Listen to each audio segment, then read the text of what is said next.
दफन 54। रात लगभग 11:35 हो रहे थे। चारों ओर सन्नाटा, सिर्फ उनके जूतों की मिट्टी पर पड़ती आवाजें और जॉन के उपकरणों की हल्की बीपिंग की गूंज थी वहां। चांद अब बादलों में कहीं खो चुका था। टॉर्च की रोशनी ही अब उनका एकमात्र सहारा थी। अनिकेत और जॉन उस जगह पर पहुंचे जहां मिट्टी धंसी थी। जॉन कंधे से कैमरा निकालते हुए धीरे से कहता है, ये रहा वही पॉइंट। मेरी ईएमएफ मीटर अभी तक कुछ कैच नहीं कर रही, लेकिन हवा भारी है। तुम्हें महसूस हो रहा है? अनिकेत भी धीरे से जवाब देता है, हाँ जॉन। वे नीचे झुके और मिट्टी को हाथों से साफ करने लगे। कुछ ही देर में एक गोल, पत्थर जैसी परत उभरने लगी, जैसे किसी तहखाने का ढक्कन। अनिकेत उसे हाथ से रगड़ते हुए कहने लगा, ये कोई प्राकृतिक पत्थर नहीं, देखो ये किनारों से घिसा हुआ है, जैसे बार बार खोला गया हो। जॉन हौले से मुस्कराते हुए कह उठा, तो इसका मतलब हम किसी दरवाजे के ऊपर खड़े हैं। अनिकेत धीरे से उत्तर देता है, ये भी कह सकते हैं, या इसे यहाँ रखा गया हो।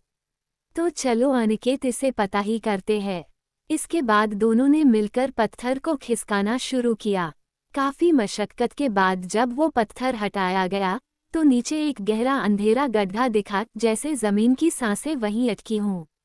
जॉन ने कैमरा नीचे किया। स्क्रीन पर सिर्फ एक अंधकार का जाल था। कोई गर्मी, कोई हलचल नहीं। लेकिन जैसे ही उसने कैमरा थोड़ा घुमाया, एक जगह से हल्की सी नीली रोशनी चमकी।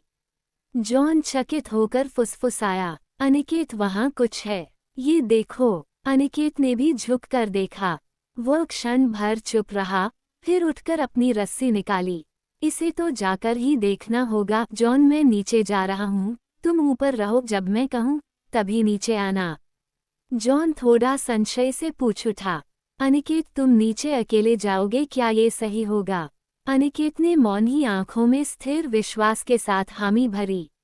इसके बाद अनिकेत रस्सी के सहारे नीचे उतरा, धीरे धीरे, हर कदम पर सावधानी बरतते हुए। नीचे की हवा ठंडी और घुटी हुई थी। अनिकेत पूरी सावधानी से नीचे उतरता गया। वो जगह किसी सुरंग जैसी थी। अनिकेत जब उस जगह की जमीन पर पहुंचा, उसने टॉर्च जलाई। चारों ओर पत्थर की दीवारें थीं, नक्काशीदार, लेकिन बहुत पुरानी। उन पर उभरे हुए प्रतीक थे, कुछ त्रिशूल जैसे, कुछ आंख की आकृति में। और फिर सामने दीवार पर कुछ ऐसा था जिसने अनिकेत की सांसें थाम दी। एक प्रतीक, त्रिशूल और सर्प का मिला जुला रूप, दीवार पर खुदा हुआ था, लेकिन वो हिल रहा था, जैसे दीवार की धड़कन हो। वह प्रतीक सिर्फ उभरा नहीं था, उसमें से नीली रोशनी धीमे धीमे निकल रही थी, जैसे कोई चेतना जाग रही हो। अनिकेत ने अपनी जेब से वह ताम्र यंत्र निकाला, जो कंपन को पकड़ सकता था। जैसे ही उसने उसे उस प्रतीक के पास लाया, यंत्र ने तेज कंपन शुरू कर दिया। जॉन ऊपर से चिल्लाया, क्या मैं नीचे आ सकता हूँ? अनिकेत उत्तर देता है, हाँ, पर सावधानी से। इसके बाद जॉन भी धीरे धीरे रस्सी के सहारे नीचे उतर आया। उसकी सांसें तेज थीं, शायद उत्साह से, शायद डर से। नीचे उतरते ही उसने चारों ओर नजर दौड़ाई। जॉन सभी पूरी सावधानी बरतते अनिकेत के पास चलता हुआ पहुंचता कहता है, ये जगह किसी प्राचीन गुफा जैसी लग रही है। जॉन ने अपना ईएमएफ मीटर आगे बढ़ाया। मीटर की सुई अचानक ऊपर चढ़ गई और स्क्रीन पर लाल सिग्नल चमकने लगे। जॉन बुदबुदाया, सिग्नल आ जा रहे हैं अनिकेत। इसके बाद वे टॉर्च की हल्की रोशनी में चारों ओर नजर डालते हुए, जॉन ने अपनी जेब से एक छोटा कैमरा निकाला और रिकॉर्डिंग चालू कर दी। अगर हम यहाँ से न निकल पाए तो कम से कम ये सब दस्तावेज हो। जॉन की बात पर अनिकेत बेहद शांति से उत्तर देता है, हम निकलेंगे जॉन, लेकिन पहले हमें समझना होगा कि ये जगह है क्या। गुफा में गहराता सन्नाटा अब उन्हें परेशान करने लगा था। दीवारों पर उकेरे शिलालेख, हवा में गूंजती अदृश्य आहटें, और वह नीली रोशनी, हर चीज जैसे किसी अनकहे सच को बयान करना चाह रही थी। अनिकेत अब भी गुफा की तह में धीरे धीरे आगे बढ़ रहा था, और जॉन सावधानी से उसका पीछा कर रहा था। अचानक अनिकेत की नज़र गुफा के एक कोने पर गई, जहां कुछ मिट्टी हट चुकी थी।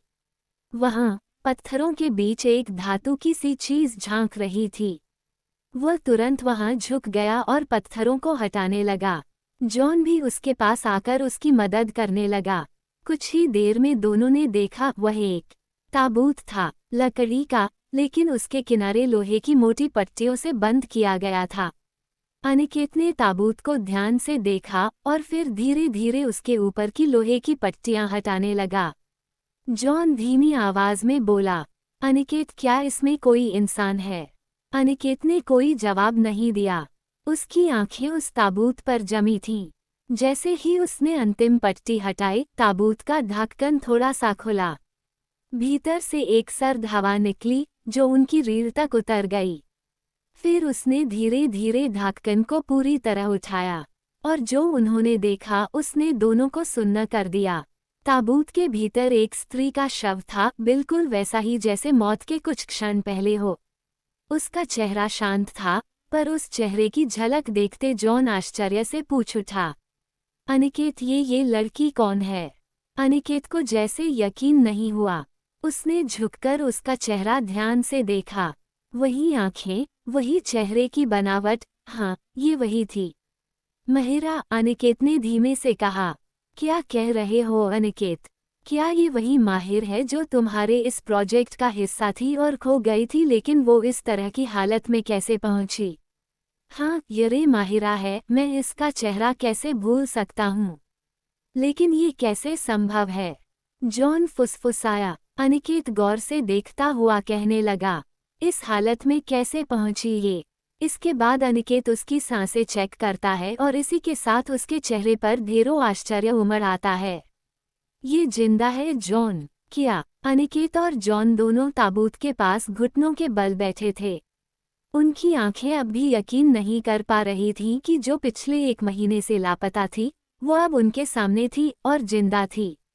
जॉन ने फौरन अपनी उंगलियां माहिरा की गर्दन पर रखीं, नब्ज टटोलने के लिए।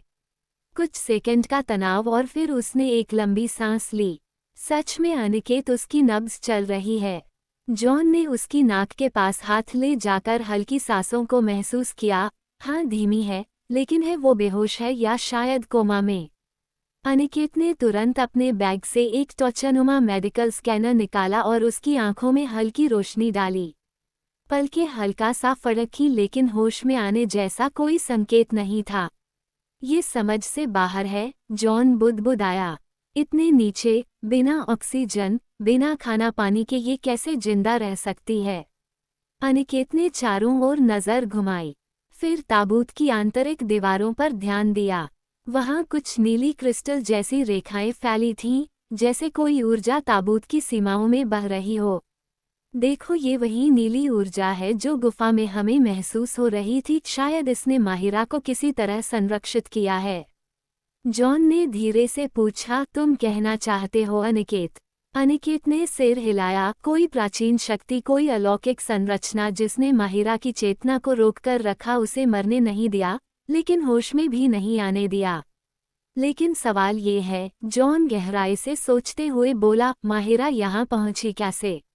अनिकेत कहता है, हो सकता है उसने कुछ ऐसा छू लिया हो, या कोई मंत्र, कोई चिन्ह जिसने उसे खींच लिया हो, या शायद वो खुद यहाँ कुछ जानने उतरी हो, लेकिन ये तय उसे नीचे खींचा गया। जॉन ने चिंतित लहजे में पूछा, अब क्या करें? बहुत से सवालों से उलझते अनिकेत और जॉन क्या उनका उत्तर खोज पाएंगे? माहिरा का सच क्या था? का जानने के लिए बने रहे इस यात्रा से। कहानी आगे जारी रहेगी। कहानी पसंद आने पर लाइक करें, सब्सक्राइब करें और अपने मित्रों से साझा करना न भूलें। धन्यवाद।